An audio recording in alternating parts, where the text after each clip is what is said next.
Pemirsa, tuntutan 1 tahun dan percobaan 2 tahun bagi terdakwa kasus penodaan agama Basuki Cahayapurnama alias Ahok menyisakan tanda tanya.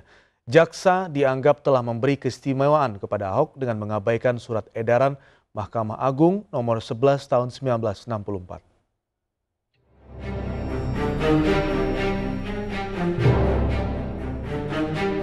Keputusan Jaksa Penuntut Umum menggunakan pasal 156 KUHP sebagai pijakan hukum dalam melakukan tuntutan terhadap terdakwa penistaan agama Basuki Cahayapurnama alias Ahok masih menjadi polemik di tengah masyarakat.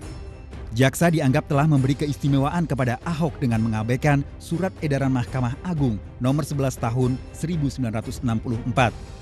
Padahal surat edaran ini menjadi pedoman bagi penegak hukum dalam menuntut dan memberi vonis terhadap terdakwa penodaan agama yang terjadi sebelumnya.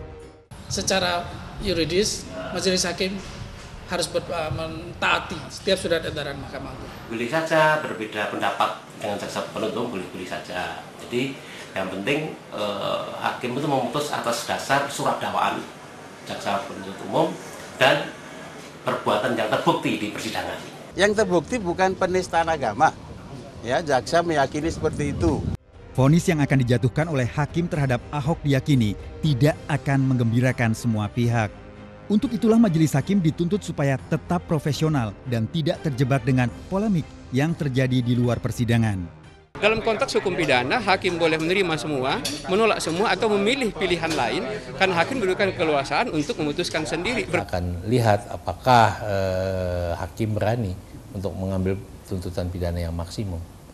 Akankah majelis hakim sepakat dengan jaksa penuntut umum untuk menjatuhkan vonis berdasarkan pasal 156 KUHP?